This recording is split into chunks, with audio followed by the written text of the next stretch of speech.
Network News. Dahil sa patuloy na pagtaas ng presyo ng produktong petrolyo, nagsilipatan na ang ilang residente sa Naga sa paggagamit ng e-bike dahil pinapagana lang ito ng baterya na kailangan lamang i-charge. Mas matipid ito kumpara sa paggamit ng produktong petrolyo, kaya naman marami na ang napilitang bumili. Ayon sa tala ng Naga City Bike Board, posibleng umabot sa 6,000 hanggang 7,000 ang bilang ng mga e-bike sa lungsod ngayong taon. Gayunman, ayon kay Hernandez, out of stock na ang e-bike sa Naga dahil sa patuloy na mataas na demand mula sa publiko. Aniya, inaangkat pa ito mula sa China, kaya naman kinakailangan pang magpareserba ang mga nais bumili at maghintay ng halos isang buwan bago ito dumating.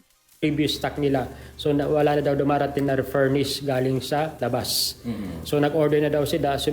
So wala na ang stock kayon dito sa Naga. Mabibili ka pero ma-down payment ka muna, hinintay kang 2 to 3 months bago dumating yung stock nila. Epekto yan ng pagtaas ng gasolina. Tapos nag-ship na yung mga tao. So ayaw na nilang gumastos ng gumastos.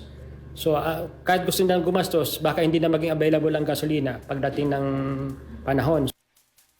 Bahagi lamang naman naging pahayag ni Mr. Bubo Hernandez ng Naga City Bike Board. Kasama mo mula dito sa RMN DWNX Naga, Radyo Man Kevin Alba Tatak.